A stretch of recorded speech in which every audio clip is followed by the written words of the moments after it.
There are some really awesome band directors that nobody knows of because they're in their own little neck of the woods and they're burning the house down and doing a great job. If your program is strong, if you're doing the best you can, that's success. If you have kids loving music, that's success. All right, so we'll get in on answering the questions. All right, so I'm going to ask these questions to you first. Okay. All right, so here's the first question I've got. What was the first piece of band music that made you fall in love with band and want to be a band director? I kind of have two answers to this. The first piece that made me kind of fall in love with band and kind of lock it in as a long term plan was oh Lord, I think it's Festival, or it might be like Festivus, I think it's Festival by John Kenyon. Is a piece that I played in like seventh or eighth grade. And I just remember it being a really cool piece. But the piece that kind of locked it in for me as a to do as a band director was actually the fourth movement of the Holst Second Suite, the Fantasia on the Dargazon, Mm, because I got to play the saxophone solo in the beginning. So, okay, and I was like, very cool. this is amazing. So, Yeah, I'll just go ahead and answer them too. We'll just take yeah, turns. yeah, Okay, so mine was eighth grade.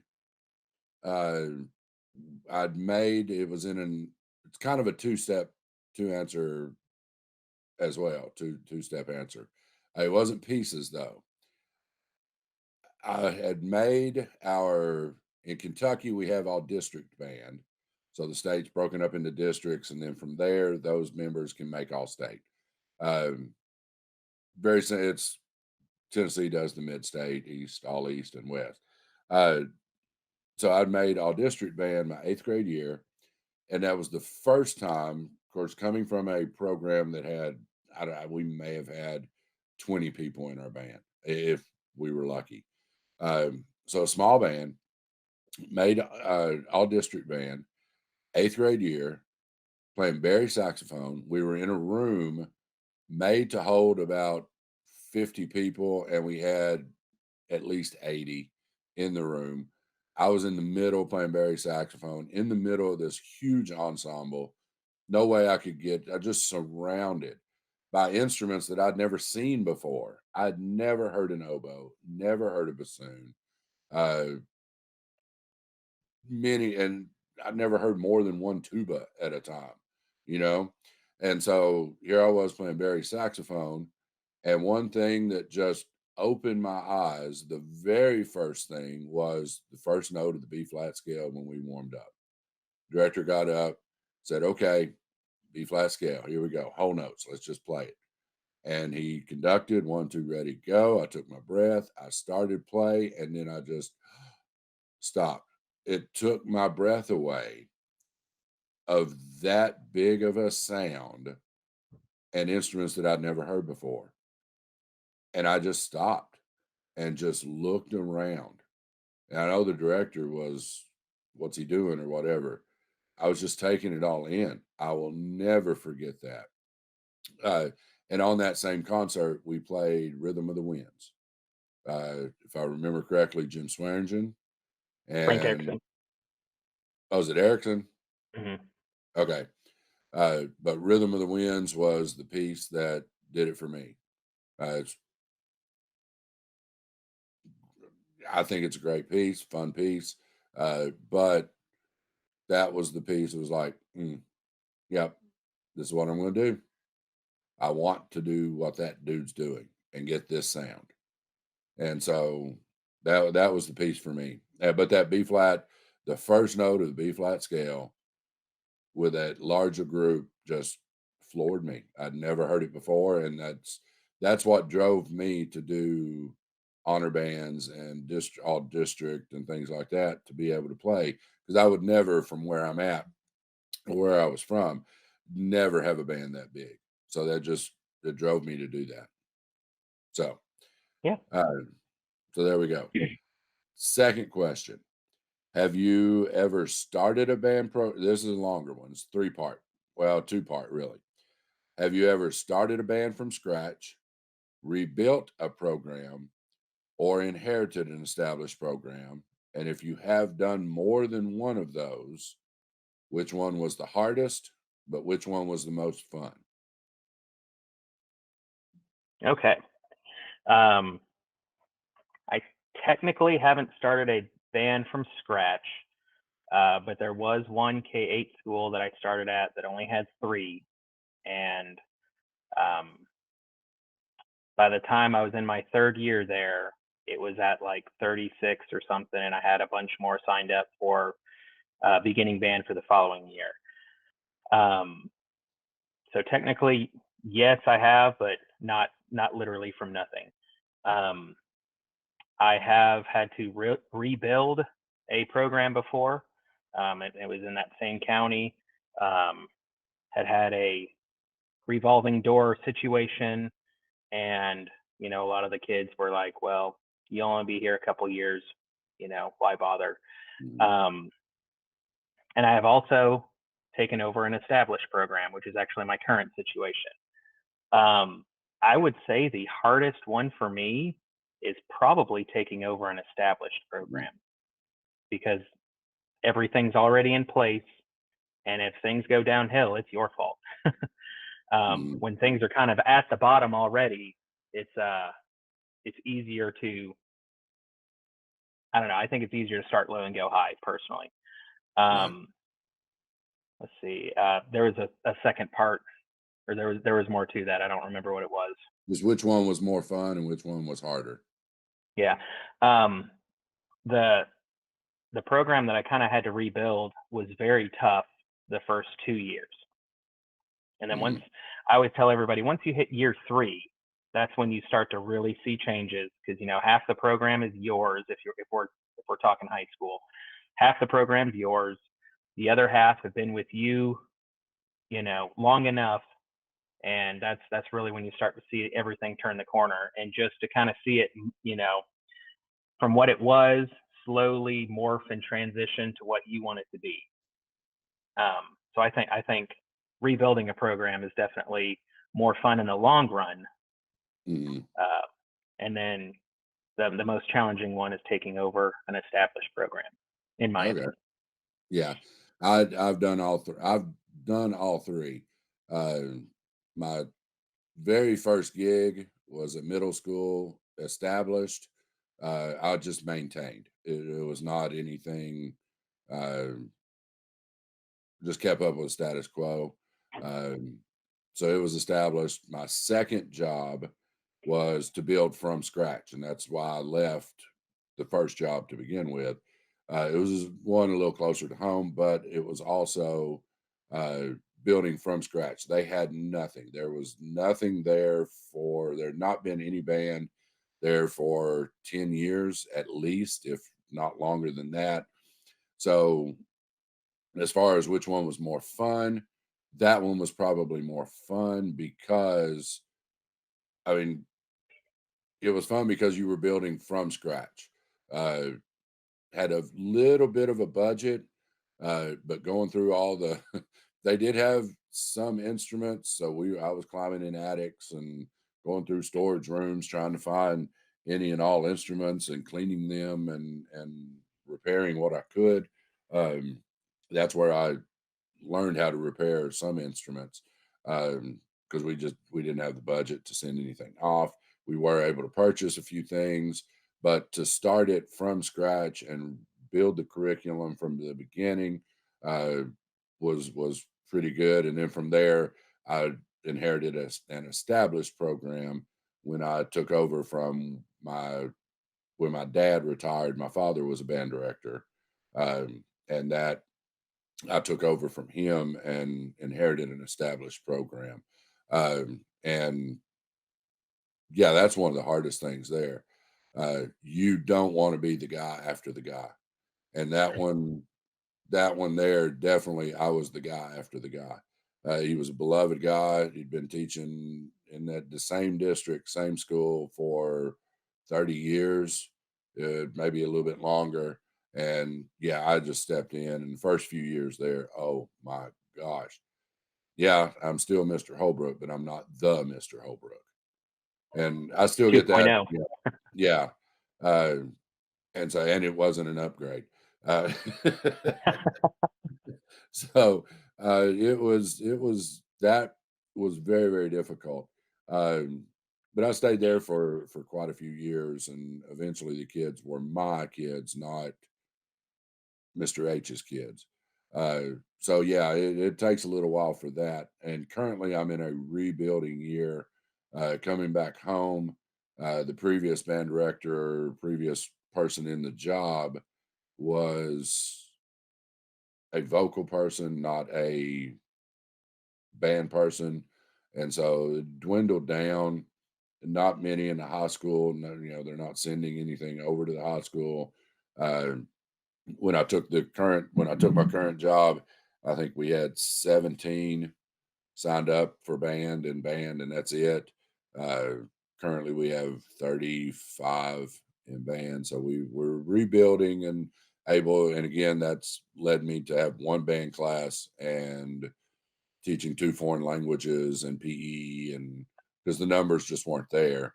Uh, so we're rebuilding that, and it's fun, it's rewarding, uh, but it's been busy. We've been busy, busy, busy trying to recruit and get kids and be active, get the program going again. So yeah, I've had experience with all three, and I've inherited a couple programs a couple of times. So um, yeah, inheriting is sometimes the harder than rebuilding. I would agree. Yeah. All right. Uh, what do you wish undergrad would have prepared you better for? And what do you think undergrad prepared you for that you never thought you would use? This is kind of a loaded question. Yeah. um, I think the biggest takeaway, without getting too specific, is I wish there was more emphasis on teaching beginners in middle school. Mm, I feel like everything was kind of, not everything, a majority of what we learned kind of prepared us to walk into a, powerhouse high school program. We even had a mm, class that's specifically on marching band techniques, which is important. But, I just feel like it was all aimed towards having a larger high school program. mm, Um, and then my very first day of teaching, I had to go to a K-8 school, and I asked where the band room was, and they just kind of looked at me like I had snakes coming out of my head. They said they teach in the cafeteria. Like, oh, okay. So I had to teach cafeteria while pre-K was having their breakfast, on mm, fixed seats. So I couldn't even like make an arc. Everybody was in a straight line, and I had no idea what to do. And even our methods classes was, going through like the essential elements book, which has its own benefits, but we didn't, you know, if we were told to tongue this note, we just tongued that note. And if you say that to a beginner, here, just tongue this note, you're going to mm. get everything but tonguing that note. So I feel more emphasis just on getting kids started. How do you form an embouchure? Where does your tongue sit? Does it sit high? Does it sit low? All those things was just kind of like glazed over, or I wasn't paying attention, which is also possible. Um, and then the thing that prepared me well that I didn't think I would ever use. I am a saxophone player. That is my main instrument, uh, and that's yours too, Mike. So we're a bunch of saxophone Yeah. players here. That's where the intro came from, or Yes. the intro music. Um, was learning the overtone series in brass techniques class. It Hmm. drove me nuts how many times I had to rewrite all of the overtone series for every instrument. I was like, this is so ridiculous. Why are we doing? And as soon as I started teaching, I was like, what note is that? And I just kind of go through it, and okay, that's how you play it. And I use that Hmm. every single day. Of course, now I teach middle school. For the most part, I have a majority of the notes memorized. I don't have to think about it. But if there's a note I am unfamiliar with, I go up that overtone series, and crawl my way back down, and that's how I figure out the notes. So Exactly. Yeah. thank you, Charlie That Decker. yes, yes. Thank you, Charlie Decker. Yes. That we both had him. I don't know who taught your methods class. For those who don't know, we both went to the same college for undergrad. Some of our faculty are we shared some of the same faculty. Some of them had retired. So, our brass methods class, we had the same teacher, Charlie Decker, Charles Decker. Dr. Decker was a fantastic trumpet player and a fantastic brass methods teacher, I thought. Uh, You're fine. Yeah. yeah, Um, that was one of the things too. What and I'm going to piggyback on what you said. The thing that undergrad did not prepare me for was picking literature for a beginning band, picking literature for a grade 2 band, picking literature, because obviously in all of our college ensembles, we were playing grade 4, 5, 6 stuff. It was nothing. Aside from, I do feel, I do remember we recorded some of the Queenwood examples. Um, Mr. Herman was friends with Ann McGinty and John Edmondson, and we recorded a lot of Ann McGinty's library for the Queenwood publications, but we didn't study them. We just symphonic band got together, played it, recorded it, probably ran through them a couple of times, and then recorded it. And so we do some of those. Even today, I still think some of those recordings you hear from Queenwood for Ann McGinty were us playing hmm, it. I But didn't know that, that. yeah, that's the most that we ever did talking about grade, beginner band, grade 1, 2, 2.5 pieces. Uh, I do wish we'd have spent more time in that, uh, and so that's where I feel that we maybe underprepared, um, overprepared, or things not overprepared, but things that I thought I would never use. Going through it, all through my undergrad, I had the mindset of, "I'm gonna be a band director. I'm gonna be a high school band director. I'm not gonna ever use this elementary school stuff, ever. Why do I have to do this?" But I do, and so I have to say that's one of the hardest classes I had was my elementary school or general music. I can't remember what it's called now, Like but 8 or K6 or something. Yeah. K5, K6, general music, elementary ed. Uh, that was the hardest class, but eh, but and it's the one that made me mad the most because I thought I'd never use it. But second job had to teach it, and I felt very prepared for that job.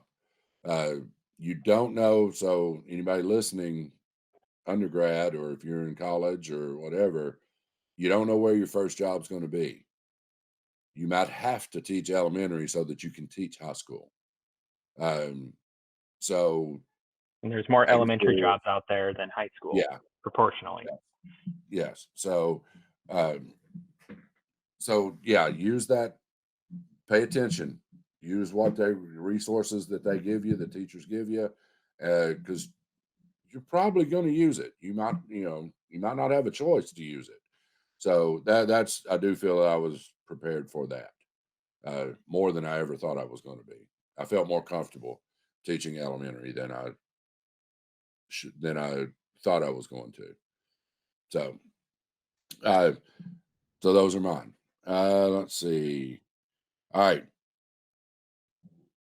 what does self care look like for you? What do you do when you're not band directing? Well, if nobody else listens to anything else from this podcast, at least take this away. Do not put your school email on your phone. Um, I I will not check email after I leave the building, unless it's if it's a honor band or something where I'm with kids after hours, then I will. But I think it starts with that. When you leave school, you have to be able to turn your job off, because this profession will eat you alive. There's always more work to be done. There's always copies that can be made. There's always something that you can do, and you just have to understand that tomorrow it will still be there, and that's okay.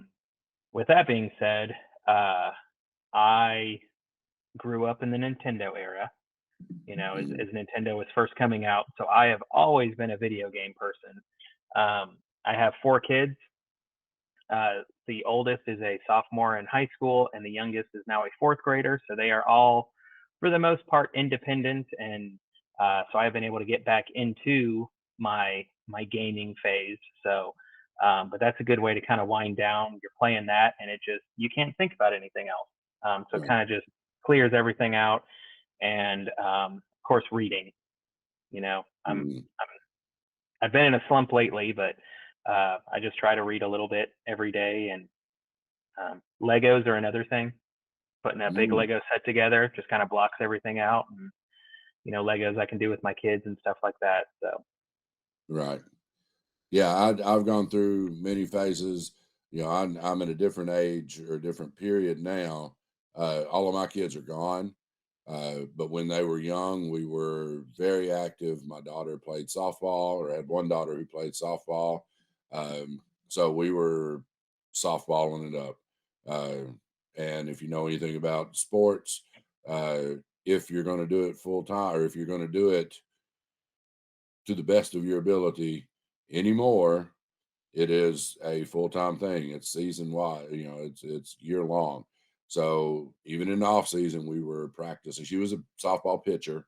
So I've spent many times sitting on the bucket, catching pitches and driving the lessons. And we did the travel ball thing. So we'd spend our weekends at the ballpark. And call me crazy, but even when she graduated, I went into softball umpiring.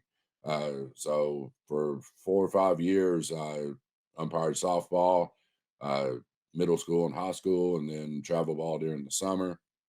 When I changed changed jobs, I just didn't have the time to softball. But now the kids are gone. Now I've got grandkids, so we were at softball practice with my granddaughter last night. So we're getting the softball thing going again. And she's trying it out. So we'll see.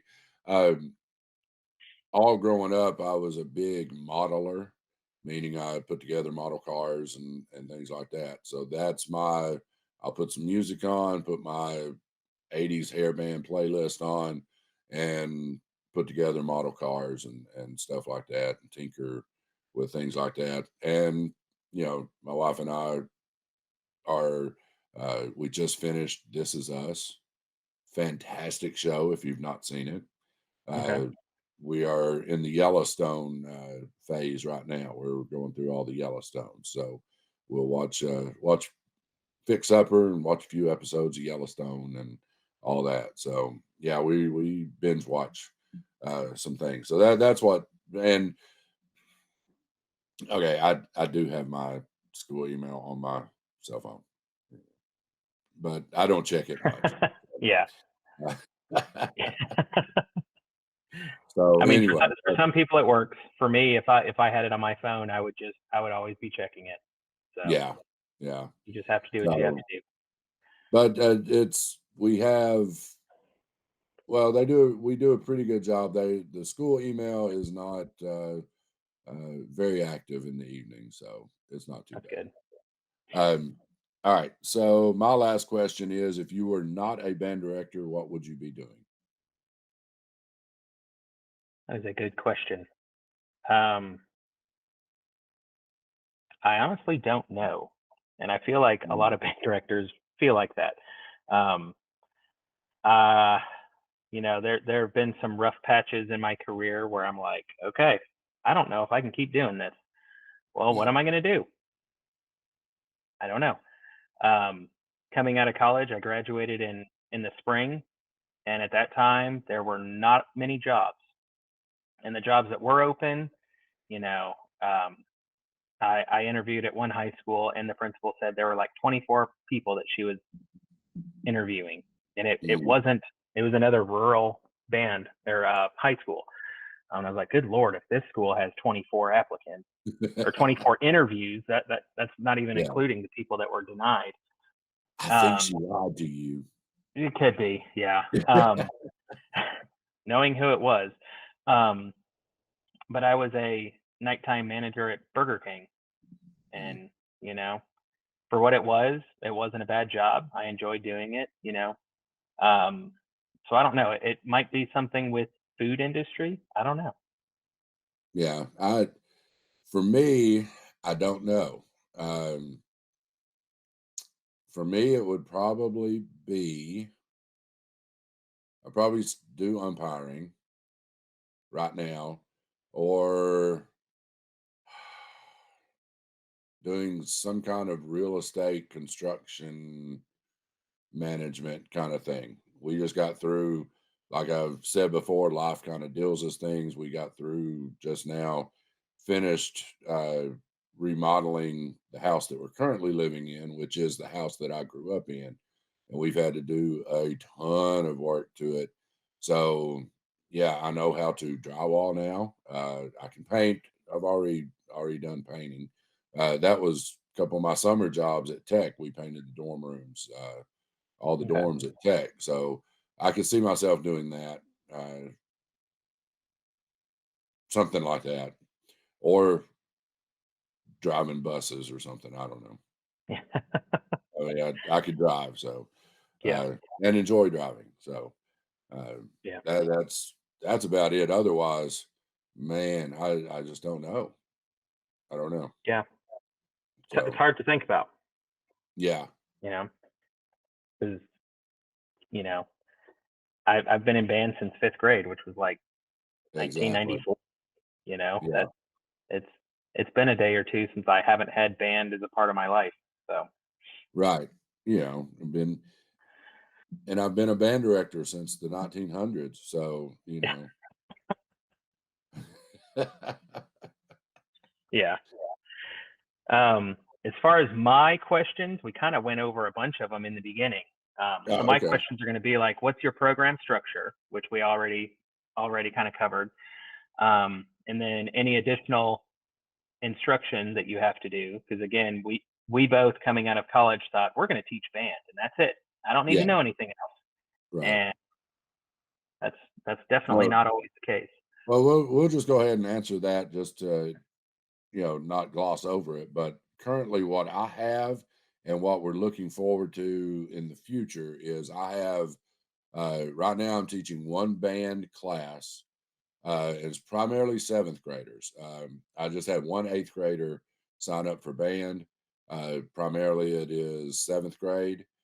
We offer sixth grade band to sixth graders after school because just the way the schedule worked out, I was not able to offer band during school. So I have a sixth grade general music where I've recruited quite a few who I think will be able to sign up for band next year. Uh, and then I help with the high school band. I'm the band director, excuse me, assistant band director at the high school. Which helps with the marching band. Primarily, that's my help. I do go over during concert band some when the time allows, when I'm not in PLC meetings or something like that at the middle school. Um, and we've started a jazz band. We meet once a week. Got a very young, it's high school and middle school. So it's combined, uh, very young rhythm section, young players and things like that. We tried to do a percussion ensemble once a week, but it wasn't necessarily due to lack of interest, but lack of time for everything else that goes on. We were only able to offer it once a week, so but we things have come up to where we have to cancel it or postpone it, and so it just didn't work out this year. So that's something maybe we'll be able to offer next year because I'd love to be able to do that. So that's the only band that we're offering this year. Next year we're looking at offering. We'll be able to offer a sixth grade band. Uh, an advanced band with 8th graders and a few 7th graders in there, and then a 7th grade beginning band, and quite possibly an 8th grade beginning band. So, uh, or maybe 2 6th grade beginning bands. I don't know, depending on how many numbers we have and things like that. But I should be teaching band all day next year. So, and then still helping with the high school and doing the jazz band and things like that. Okay. The way my schedule is set up is basically there are 8 45-ish minute periods. Mm, And it's basically 2 per grade, so 2 fifth grade all the way through 8th grade. Um, and it used to be one of those, like I'd have a 5th grade band and a 5th grade orchestra, and then mm, 6th grade band, 6th grade orchestra. And then the school system that I work with got extremely enthusiastic with RTI, or whatever they call it in your school system, but just kids that need additional help in their core classes. So I We can no have that longer. currently in Kentucky, yeah. I have Okay. one class a day is advisory or RTI. We have 6 periods plus an RTI, 50-minute classes. So, Okay. yeah, we're Yeah. we're doing RTI as well. Okay. Um, so the orchestra program really got kind of snuffed out. So now I have kind of a larger band class and a smaller band class for each grade. Mm, Um, okay. and then next year there's going to be some changes that will that will keep me from being able to teach band all year long. That Mm, I won't get too much into, but um, yeah, it's kind of the traditional 8 period, 45 minutes, you know, yeah. setup there. No, that stinks. Yeah. Mm. Um, and then my next question is, what do you do for recruitment?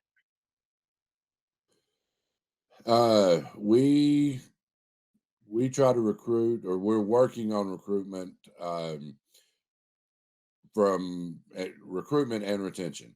One of the things we do for retention to get them from the middle school to the high school, we offer we're one football game.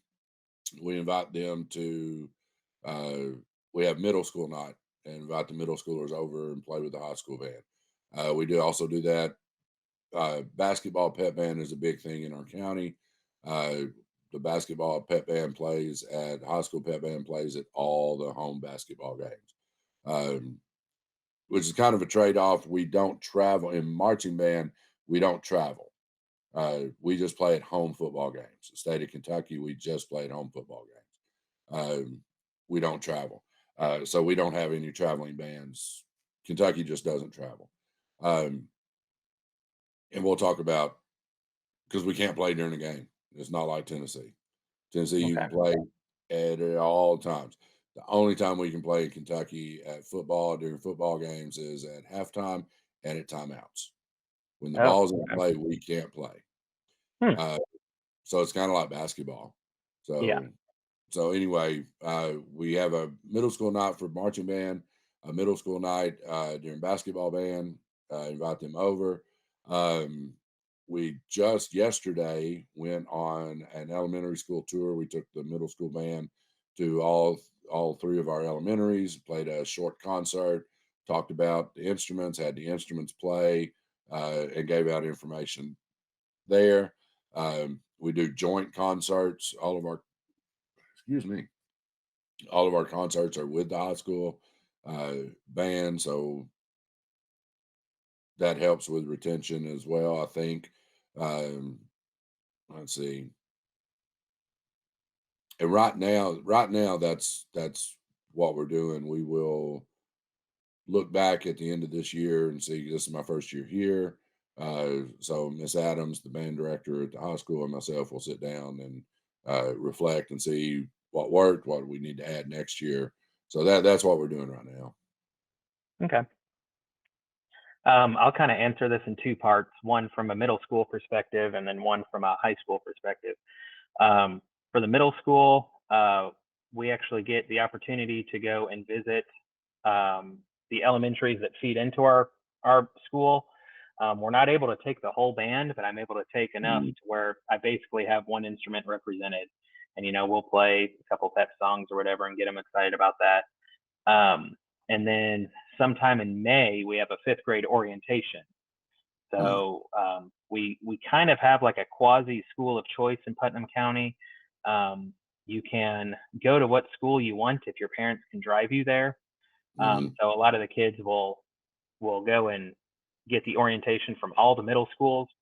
But when we have the one at Avery Trace, the band and choir actually start that night off. So everybody goes to the auditorium, and the band gets to play a song, and the choir gets to sing a song, and then they go into all the other things about the school. But they actually get to hear both the band and choir perform, and that does a lot because it's the students and the parents seeing it, and not just the students.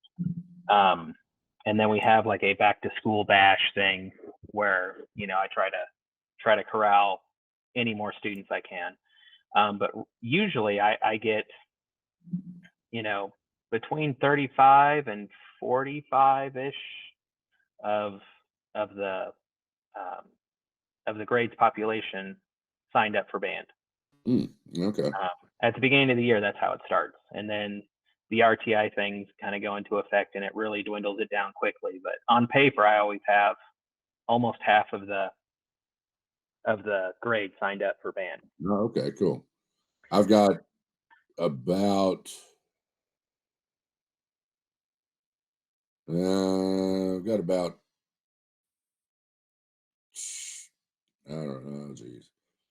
I got 35 and the class is 135 or 120.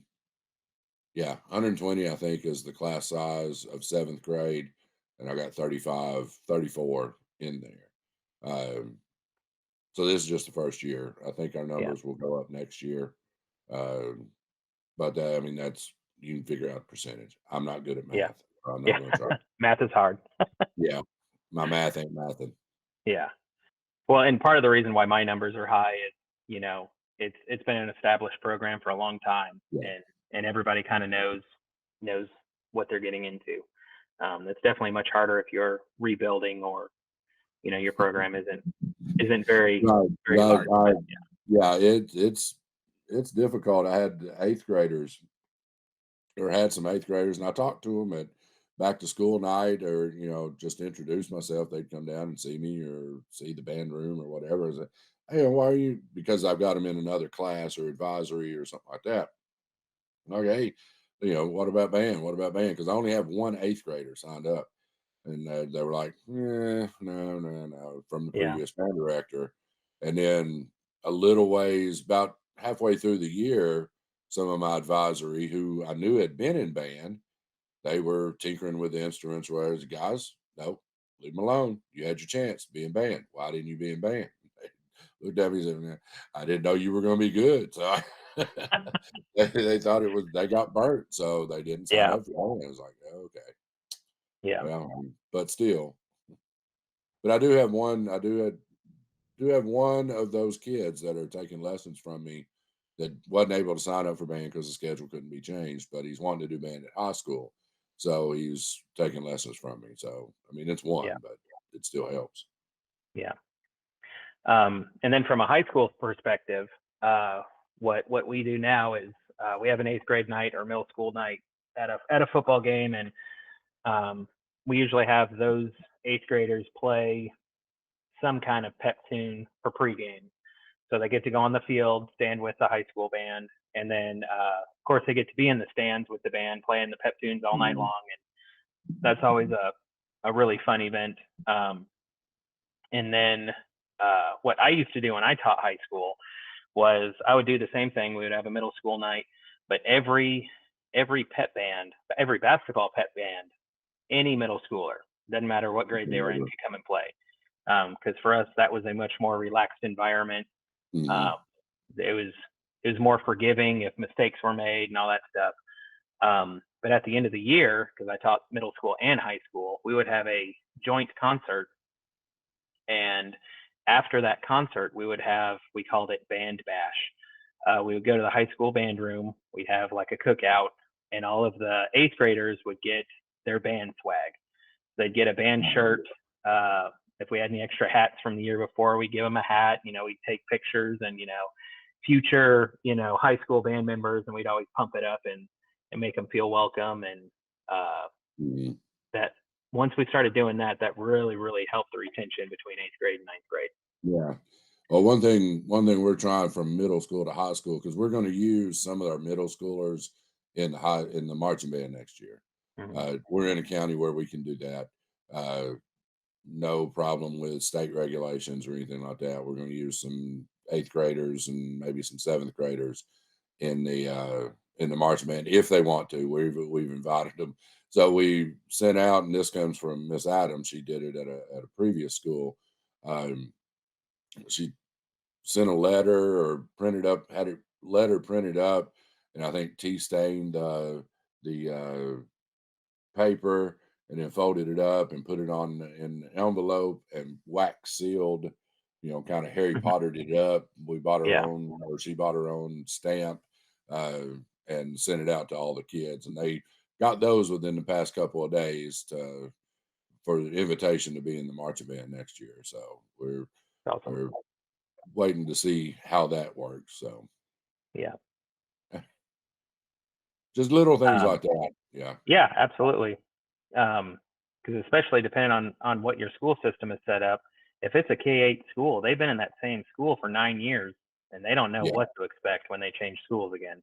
Yeah, exactly. And if Right. they kind of have a place to call home before they get there, that really helps. Yeah. It does. Yeah. My next question is, if it's a middle school director, which we both are, what does your beginning band curriculum look like? Ooh. Like, what method books do you use?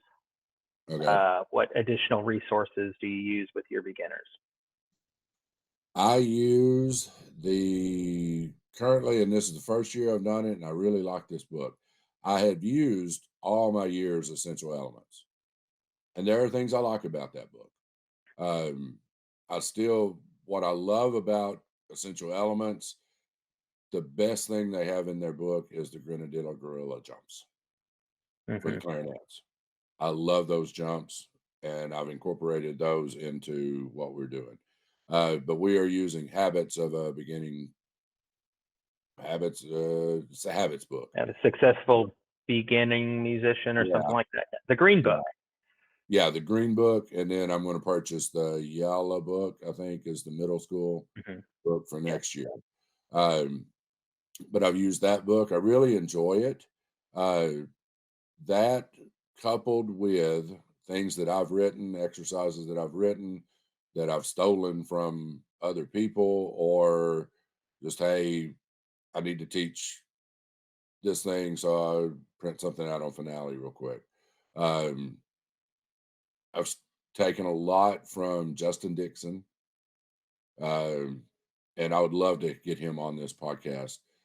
Talk with him. He's a middle school band director in North Carolina. He's got some fantastic resources on his website. I'll plug it, justindixon.com. It's He's all got free. all of his, yeah, he has written his own. If you don't know, he's written his own curriculum and own method books and a lot. Yeah, I mean, it's a ton of stuff, and it's all free. You can pay him. I think he's got a Patreon or a PayPal or something. You can donate if you want, but otherwise it's free. Um, he's the one that came up with and developed the Bandmate tuner, which is phenomenal.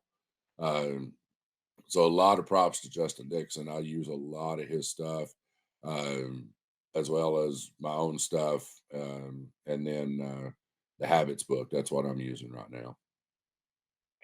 Yeah. I also use the Habits book. This is my second year of using it.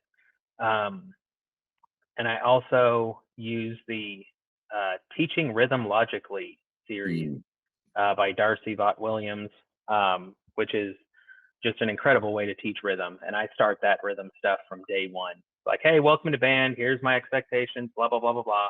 And then I jump right into the rhythm. And rhythm is always, you know, um, at the forefront of those first Mhm. few weeks when you're trying to get kids set up and all that stuff. And we may do an episode on that program in Oh, the we future. need to, yeah. 'Cause I But wanna yeah, learn more. yeah, that's kind of my 1-2 punch. But if you haven't done or if you don't know anything about the Habits Beginner book, they have all kinds of supplemental resources that are free, and I actually did a review on it on my other YouTube channel.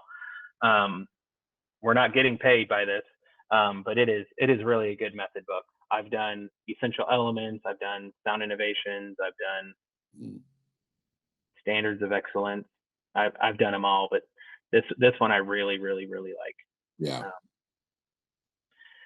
and then my final question, because we all had conducting class in college, where here's how you do score study, and it takes a long time to score study. How do you do any score study or rehearsal preparation in the day-to-day real world scheduling?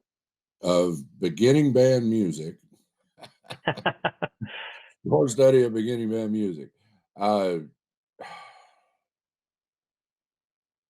I go through, figure out the range Hmm. of instruments, and maybe figure out the main rhythms uh, that we're going to encounter, and which ones are going to give us problems.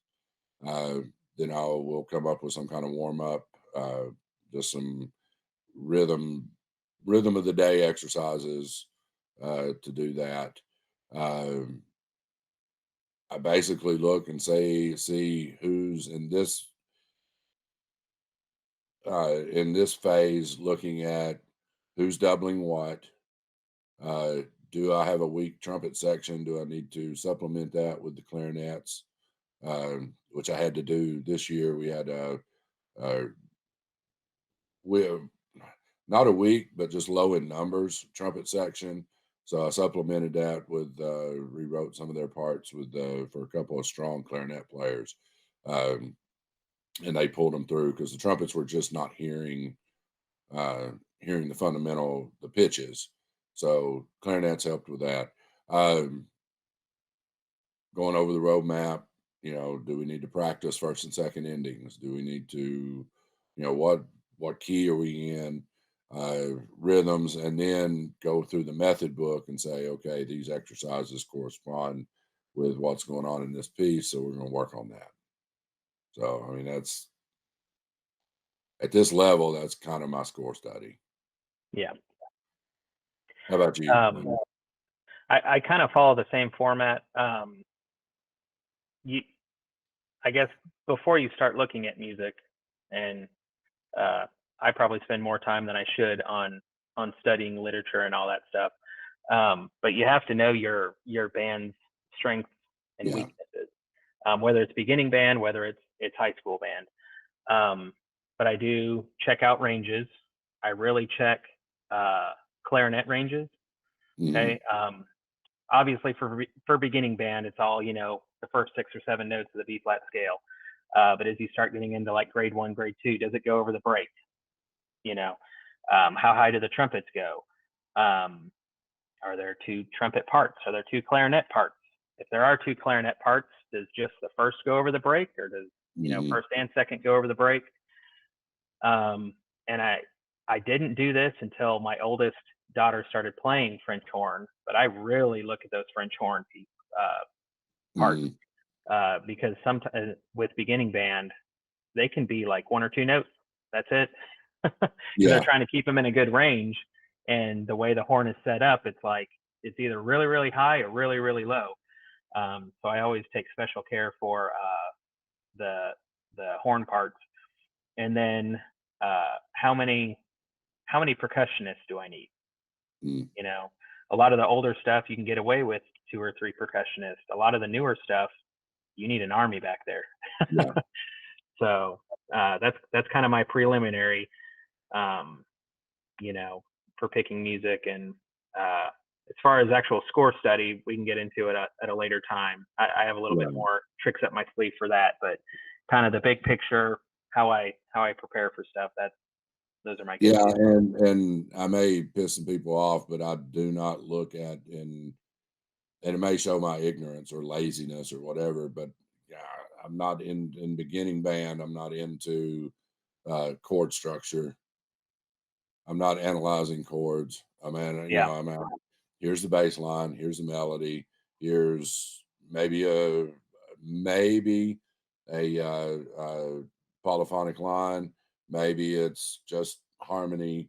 You know, I do look at where the roles are. yeah, Do the low brass ever get a chance to play, or are they going 5-1, 5-1 the whole time, or yeah, is it the Tempest and the clarinets are just going A the whole yep, time? So which is a fantastic piece, but yeah, boring clarinet part. There are clarinet players that need that, but yeah, not all of yep. Anasazi is another one of those. It's a great them. piece, Yes, but the low brass just go between two notes for like that's it 98% of the it. whole time. Yeah. Yes, and we'll Um, you will have to have an episode on uh, stuff like that. yeah. Some what and pieces that if you've got a weak low brass section, Anasazi is fantastic. You got a Yeah, strong one, absolutely. don't do it. They're Yeah. gonna be bored to death, and they're gonna be hitting Yeah. people with slides, you know. Yeah. And the Tempest, And you've got some clarinet players that need that articulation exercise. That's really all it is on that yeah. ostinato part. But if you got strong players, give them the trumpet part, let them double the trumpets, Yeah. So Another thing that I started doing last year or the year before is if I think I'm going to pull the trigger on a piece, I actually open up the folder and I look at the flute part and I turn the yeah, page and I actually look at the individual parts because it's really easy to miss that in the score. right, Um, right, there's a piece I was going to do for festival a couple years ago that was one of the new big pieces or whatever. And when I got to the trombone parts, they were all playing a concert F like through most of it. I was like, I have a really good trombone section. I'm not going to put them through that. right, I chose not to do that because I was looking at each individual part. right. So yeah, I mean there's things like that, but grade one, grade two, maybe grade two, I might look at different chord structures, but uh, when I'm playing Cardiff Castle, I'm not doing that. I'm looking at who's got the melody, who's got it when, know your role, and things like that. So Yeah. are the parts interesting for the kids? And again, percussion. Are you Randall Standards and you write too much damn percussion, or are you? No, I love Randall Standards. I love his stuff. Yeah. Uh, that's just a running joke on his Facebook Yeah. page. Somebody commented. Uh, Yeah. I mean, if you're one of those programs that have, 15 kids in the back of the room, you know, yeah, there's that music that out there for it. You just have to find it. yeah that was my situation, or a situation that I would run up on. One song called for three percussionists, snare drum, bass drum, bells, and then another piece called for 4 or 5 percussionists, but it could be a crash cymbal part that only played twice, and at the end of a cymbal roll, and then a bass drum plays a roll. Just Yeah. things like you got to pay attention to that. We did Midnight Sky by Yeah. Brian Balmage. Yep. Fantastic piece for lyrical study. The kids are Yep. finally actually figuring it out Yep. and understanding their roles, but the percussion part's boring, and I Hmm. understand that. So, Yeah. it is what it is. It Yeah. I helps, think the but it's very minimal percussion. Yeah, I think the percussion two part for Ballad Air by Frank Erickson is like 48 measures of rest and a crash on the very last note. Yeah, and that's what I just go, Yeah. dude. Just sit back there, and I'll show you when to Yeah. play. You play Wake up from once. your nap and crash. Yeah. Exactly, yeah. So, I mean, and you gotta be careful with that. You gotta know your sections as well. Can they handle that? I've had percussion sections that just couldn't do that. I Yeah. have to keep them busy. I gotta pick songs that I gotta keep them busy the whole time. Uh, Yeah. it's I'm looking at more things like that than I am analyzing chord structure, you know? Yeah. So yeah, that's my score study. So there you go. Yeah. Those are all my questions. All right, cool. Yeah. We've answered questions. All right. Well, All right. that will wrap this up, and I guess we'll see you next week.